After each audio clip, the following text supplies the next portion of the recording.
সুপ্রিয় দর্শক, এই মুহূর্তে দাঁড়িয়ে আছি উত্তর বারাউরার পশ্চিমের যে এলাকাটা দেখতে পাচ্ছেন, এটা হলো হাওড় অঞ্চল এলাকা। এখন এই মুহূর্তে যেই জায়গাটা আপনারা দেখতে পাচ্ছেন, এটা হলো একটি রাস্তা। এই রাস্তাটা সামান্য একটু বৃষ্টি হলেই এই রাস্তাটা তলিয়ে যায়।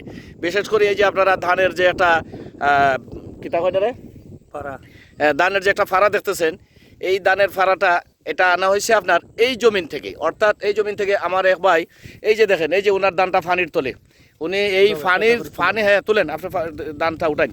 এই ধানটা উনি ওই সামনের জমিন থেকে, অর্থাৎ 2-3 কেয়ারের জায়গা ওইদিকে ধান আপনারা দেখতে পারতেছেন। আমি আপনাদেরকে দেখাইতেছি, একটু লাইনে থাকেন। এই যে ফানি, এই দেখেন, উনি ফানি দিয়ে এই ধানটা উনি জমিনে নিয়ে আসছেন। এই যে আপনারা ধানের ক্ষেতগুলা দেখতে পারতেছেন, এই ধানগুলা বর্তমানে ফানির তোলে। তো হ্যাঁ, বিশেষ এই দেখেন, এই যে ধানের যে অবস্থা এখন, সবচেয়ে বড় সমস্যাটা যেটা দাঁড়াইছে আমাদের যে ফানির যে ফয়েনস্টেশনের যে সমস্যাটা, এই যে দেখেন পানির যে ফয়েনস্টেশনের যে সমস্যাটা, পানিগুলা যাচ্ছে না হাওর অঞ্চলের। যে বিশেষ করে সামান্য একটু পানি দিলে এই যে দেখেন কি পরিমাণ ধান নষ্ট হতেছে।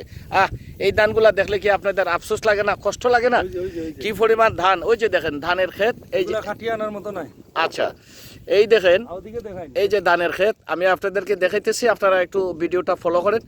অর্থাৎ বর্তমানে যে পানি যাওয়ার যে সুব্যবস্থা, কারণ এইদিকে হাওর নদী নালাগুলা সবগুলা মানে বন্ধ করে রেখেছে, কি কারণে সেটা জানি না, সেটা আমাদের চেয়ে ভালো জানেন প্রশাসন। এই যে দেখেন, এই যে ধান পানির তলে, এই ধান আর খাটিয়ে আনা যেত না। বিশেষ করে এই মুহূর্তে এখানে একজন কৃষক ভাই আছেন, বিশেষ আমাদের জামাল ভাই, ওনার থেকে আপনারা কিছু শুনেন। বলেন তো জামাল ভাই, কি কি সমস্যা আপনাদের হাওর অঞ্চলে? আসসালামু আলাইকুম। শুরুতে আমাদের হাওর হইলো আপনার ওইখানে জেটুইটের মাথায় একটা সরা আছে, ওইটা আপনার ব্রিটিশ আমলে এখানে একটা জেটিঘাট ছিল। জেটিঘাটের ভিতরে লঞ্চ স্টিমার আইতো যে সরা দিয়া, এই সরাটা আপনার বিগত 2-4-5 বছর যাবত আপনার মাটিয়ে ভরাট হয়ে গেছে। যেই সরা দিয়ে আপনার হাইলাউরের পুরো পানিটা আপনার যাইয়া একবারে গুফলা নদীত পড়তো। এই সরাটা পুরাটা আপনার ইয়েতে ওই মাটিয়ে আপনার ভরাট করছে, যার কারণে কিছুদিন যাবৎ বৃষ্টি হইতেছে। বৃষ্টির পানি না কাটার কারণে আজকে 2 দিনের বৃষ্টিতে আমরা কৃষকের ধান সম্পূর্ণ পানির নিচে। এখন আমরা এই ধানগুলা কাটার মতো কোনো সুযোগ নাই। হাজার হাজার টাকা আমরা কেয়ারের ভিতরে ধান কাটতে আপনার খরচ করিয়া আজকে আমরা ক্ষতিগ্রস্ত। আমরা এই দুঃখ দুর্দশা দেখার মতো এই দেশও কেউ নাই। ধন্যবাদ। যদি আমাদের দেশে আমরা কৃষকের দুঃখ দুর্দশা দেখার মতো যদি কোনো লোক থাকতো, তাহলে ওই যে কাটাগাংটা ওটা সংস্কার করলে আজকে এই কৃষকগুলো আপনার ক্ষতিগ্রস্ত হইতো না, পানি সাথে সাথে নামতো। আচ্ছা, আপনি হচ্ছেন আপনাদের মানে কি কি সুবিধা করলে আপনারা ধানটা কাটাগাং আপনার বন্ধ হয়, পড়ায় পানিটা যায় না। আমরা কৃষকগুলা কি করব পানির মাঝে ধান অমনে ধান পানির তলে গেছে কি আপনার। বুঝছি, ঠিক আছে। আপনার দাবি হলো যে গুফলার যে নদীটা, ও গাংটা কাটাগাংটা কাটাই দিলে আমরা পানিটা গুফলার যায় কি আপনার পানি যায় কি। ধন্যবাদ।